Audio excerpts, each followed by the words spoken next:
Salut à tous, c'est Axel de testmobile.fr. Je suis à l'IFA 2015 chez Samsung et j'ai dans la main le Note 5. Alors Note 5, bon, il a déjà été plus ou moins testé par déjà quelques médias, notamment il me semble américains. Moi pour le coup, c'est la première fois que je le vois, donc je suis plutôt content et je vais passer dans les specs rapidement. On va regarder l'interface. Pour moi, c'est une pure découverte, hein. C'est une prise en main slash découverte. Puisque quand ils l'ont annoncé, j'étais un petit peu déconnecté en vacances et du coup, je sais pas du tout ce qu'il a dans le bid et ça va être intéressant du coup. Alors, en termes de spec, on est sur un écran de 5.7 pouces, c'est du Quad HD AMOLED, Gorilla Glass 4.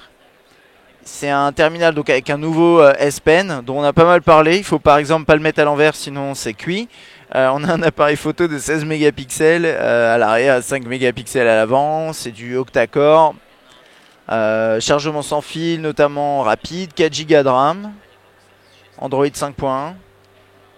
Et voilà, j'ai pas la capacité des batteries sur les fiches qui sont juste derrière, là par là, mais c'est pas grave. Alors, toujours, là maintenant, hein, depuis le S6, on a ce design, c'est normal. Généralement, de toute façon, il y a toujours un flagship et ensuite des designs qui suivent. Alors, c'est assez intéressant parce qu'il me semblait qu'initialement, c'était le Note qui posait un petit peu la base de design, même pour le prochain S. Pas avec le premier Note, mais en tout cas avec le second. Enfin bref, c'est un peu un mélange actuellement. C'est le S6 qui a posé cette base absolument brillante. Et ensuite, là, voilà, on a un Note comme ça. Alors, qu'est-ce qu'on a? Et finalement, notez juste une chose, c'est les mêmes dimensions que le S6 Edge Plus, qui du coup, ça me fait penser au Note Edge. Mais enfin bref, peu importe. En gros, c'est un S6 Edge Plus, mais en format Note, mais sans le côté Edge. Si vous voyez ce que je veux dire. Donc là, la caméra frontale, quelques capteurs juste ici. Touche on-off, verrouiller, déverrouiller. Paf. Et ça, c'est la touche d'accueil plutôt. Je sais pas ce que je raconte. A priori, il y a un capteur d'empreinte digitale là-dedans, mais je suis pas sûr. On va aller voir dans les paramètres un peu après. Retour, multitâche, avec le mode multiview qui est disponible. Touche, voilà, on off, verrouillé, déverrouillé. On a l'emplacement pour mettre le stylet. Alors la petite histoire en gros c'est que le nouvel emplacement et le nouveau stylet, bon là ils ont sécurisé le truc, mais en gros le bout fait les mêmes dimensions que par là, et ce qui fait que si vous pouvez l'enfoncer comme ça, mais vous pouvez aussi l'enfoncer dans l'autre sens, et apparemment ça fout le bordel on va dire. Donc voilà, faut pas le faire. Haut-parleur, micro USB, format classique, volume.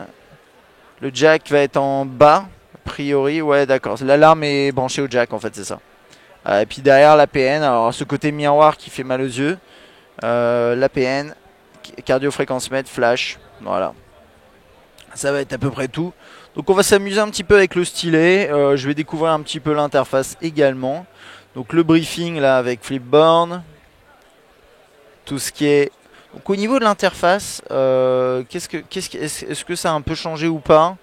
Voilà, on retrouve cet aspect, en fait, sur le S6, c'était comme ça aussi, mais c'est du material design à la sauce TouchWiz, mais pas trop marqué, hein. Bon, là, on le voit quand même, par exemple, dans ce tiroir-là, on a toujours un aspect très TouchWiz, avec cette couleur-là ignoble que Samsung nous impose.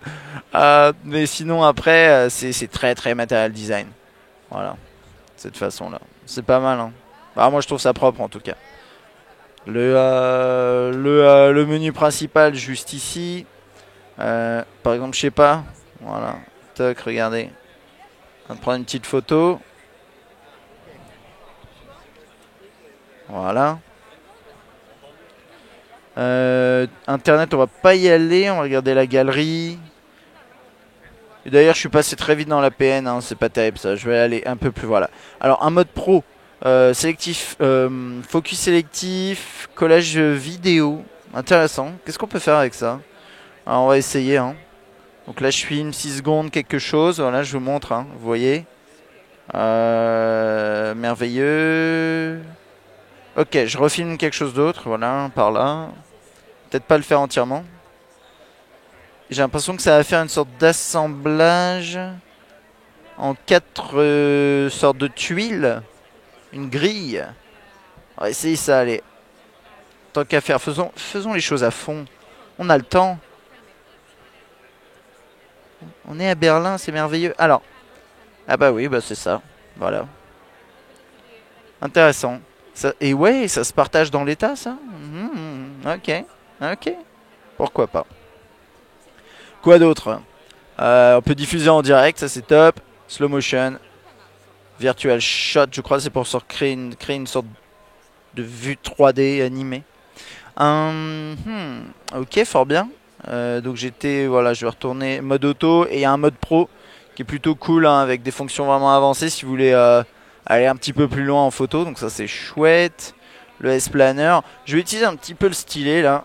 Alors forcément je vais zapper quelques trucs. Il n'y a plus hein, et on retrouve le survol. C'est le survol au doigt qui était plus là. Toujours là. Voilà. Alors il y a ça, c'est assez intéressant parce que ça c'est Air Command. Ça avec le doigt ça marche pas. Non, en fait quand vous survolez ici, paf ça active le bouton. Et vous avez Action Memo. Donc ça je peux faire un smiley. Voilà, on peut prendre rapidement des notes. Smart Select pour sélectionner du contenu et après le réutiliser si je me trompe pas. Hein. On repart sur les mêmes bases hein, et puis on construit à partir de là. C'est un peu ça le délire. Screen Write. Ok, on prend une capture et on dessine dessus. Donc on va faire un smiley, hein, ça a l'air d'être la tendance apparemment. S-Note.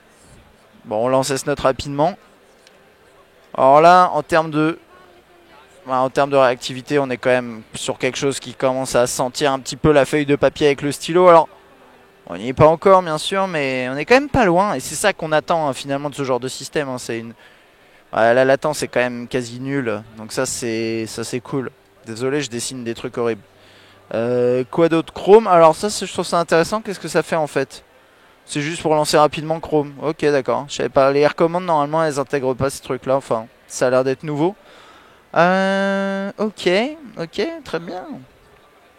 S-Health qui n'a pas été configuré. Je sais pas si je vais prendre le temps de faire ça. Ouais, il n'y a pas grand chose à faire. Donc voilà, c'est le hub vraiment de suivi, tracking santé, etc. d'activité. Bon, ça, je pense que vous connaissez. Smart Manager, une petite appli qui permet de gérer le stockage, etc. Nettoyer un petit peu ce que vous n'utilisez pas. Je sais pas ce que c'est ça, je voudrais essayer rapidos, non. Écoutez, je pense qu'on va s'arrêter là pour cette prise en main. On va le tester, je sais pas quand encore. Mais n'hésitez pas à me dire hein, si vous avez des questions spécifiques sur ce produit, des remarques. Qu'est-ce que vous aimeriez de voir en particulier lorsque je vais le tester. Et puis en tout cas, j'espère que ça vous aura intéressé. Et puis moi je vous dis à bientôt. Allez, ciao.